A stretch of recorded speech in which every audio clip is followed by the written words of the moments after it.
नमस्कार, मी शबाना शौकत पटेल, मलठण गावामध्ये पालवी पर्णकुटीची सदस्य आहे आणि आम्ही पालवी पर्णकुटी बचत गटाच्या 12 महिला आहोत। आम्ही एक लिक्विड आपल्या कंपोस्टिंगसाठी तयार करतोय। त्यासाठी आपल्याला गुळ लागणार आहे, बेसन पीठ लागणार आहे, एक ड्रम लागणार आहे आणि पाणी। तर आपण हे सगळं मिश्रण तयार करून ह्या पद्धतीचं लिक्विड कंपोस्टिंगसाठी तयार करतोय। तर आता आपण कंपोस्टिंगची प्रोसेस चालू करू। सगळ्यात आधी न्यूजपेपरचे तुकडे टाकलेत खाली, नंतर थोडीशी माती,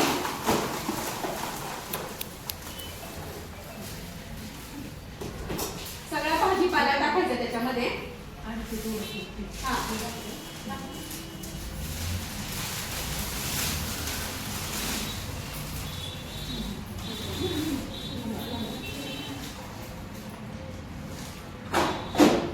आपण फक्त सुरुवातीला इनोराचं कंपोस्टिंग लवकरात लवकर होण्यासाठी आपण एक पॅकेट मागवलेले आहे आणि एक लिक्विड पण त्यांचंच आपण यूज करतोय सुरुवातीला, कारण की आपण जे लिक्विड बनवलंय त्याला अजून आपल्याला 8 दिवस वेळ लागणार आहे।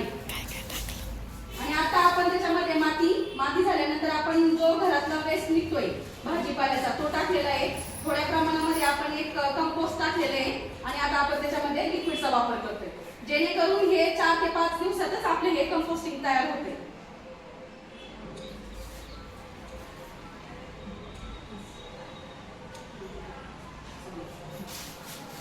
आणि याच्यावरतीच आपण आता बियाणे किंवा मग रोपटी लावली तरी पण आपली छानशी परसबाग एक 10 ते 12 दिवसात आपण याच्यावरती तयार करू शकतो।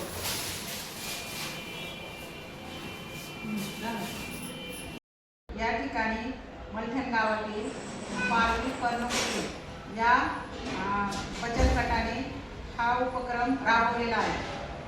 हा उपक्रम राबवत असताना ओला कचरा आणि सुका कचरा हा वेगळा केला त्यांनी आणि त्या महिलांनी जवळजवळ लिक्विड पण घरीच तयार केलेले आहे आणि ते लिक्विड तयार करून त्यांनी कंपोस्ट खत तयार केलेले आणि ते कंपोस्ट खत तयार करून झाल्यानंतर आणि आम्ही असा पूर्ण मलठण गावाला असा संदेश दिलेला आहे की याच्यापासून आपल्याला